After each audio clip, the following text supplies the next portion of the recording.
10 BJP పాలనలో దేశం అన్ని రంగాల్లో దివాలా తీసిందన్నారు ఏఐసీసీ ప్రెసిడెంట్ మల్లికార్జున ఖర్గే. మోదీ దీక్ష పేరుతో ఎన్నికల కోడ్ ఉల్లంఘించారని ఆరోపించారు.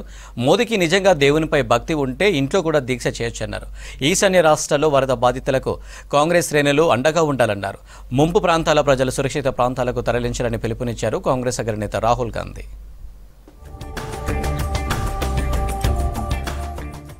ప్రధాని మోదీ దీక్ష పేరుతో దొంగ నాటకాలు ఆడుతున్నారన్నారు ఏఐసీసీ ప్రెసిడెంట్ మల్లికార్జున ఖర్గే.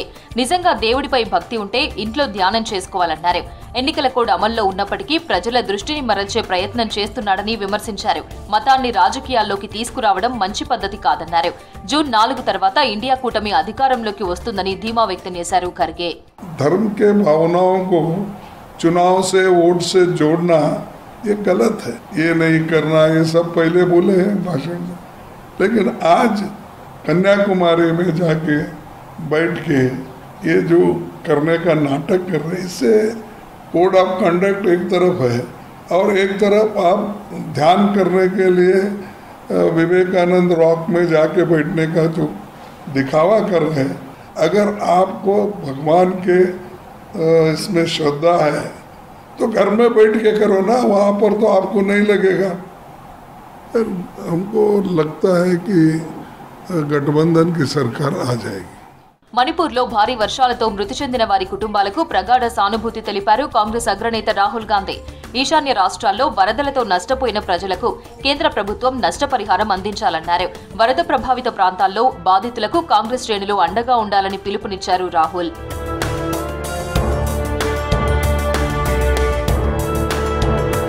ఎన్నికల కోడ్ ఉల్లంఘనలపై ఎలక్షన్ కమిషన్ సరిగా స్పందించలేదన్నారు కాంగ్రెస్ నేత జైరాం రమేష్. 77 రోజులు కొనసాగిన ఎన్నికల ప్రక్రియలో ఈసీకి కాంగ్రెస్ 117 ఫిర్యాదులు చేసిందన్నారు. వీటిలో ప్రధాని మోదీపై 14, యూపీ సీఎం యోగిపై 8 కంప్లైంట్స్ ఉన్నాయని చెప్పారు. ఒక్క ఫిర్యాదుపైన ఈసీ చర్యలు తీసుకోలేదన్నారు జైరాం రమేష్.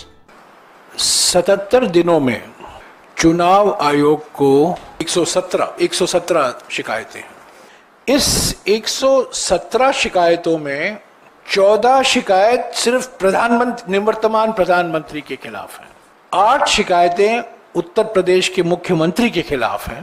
बहुत सारे ऐसे शिकायतें हैं जिस पर कुछ कार्रवाई नहीं हुई।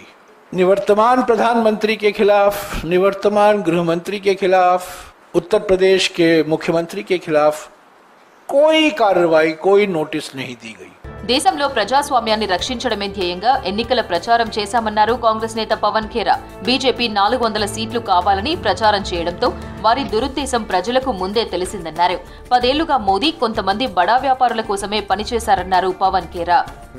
और 400 पार के नारे के बाद जो इनके मंसूबे थे, हमारी पार्टी के नेताओं को ये लगा कि अब ज्यादा आवश्यक हो गया है संविधान और लोकतंत्र को बचाने की मुहिम छेड़ना।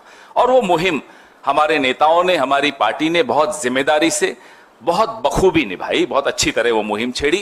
हर देश के हर नागरिक के जुबान पे संविधान शब्द आ गया था. కర్ణాటకలో కాంగ్రెస్ పార్టీని కూలదోసేందుకు కొందరు క్షుద్ర పూజలు చేస్తున్నారని ఆరోపించారు ఆ రాష్ట్ర deputy CM DK Shivakumar.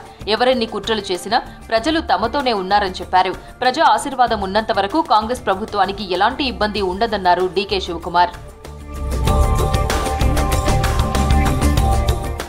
June 4న ఎన్నికల ఫలితాలు వెలువడే వరకు నేతలెవరూ ఎగ్జిట్ పోల్స్ చర్చల్లో పాల్గొనవద్దని ఆదేశించింది కాంగ్రెస్ పార్టీ.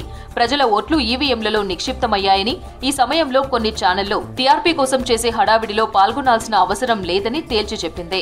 రిజల్ట్స్ వచ్చాక మీడియా చర్చల్లో పాల్గొనడానికి ఎలాంటి అభ్యంతరం లేదన్నారు Congress party media head Pawan Khera.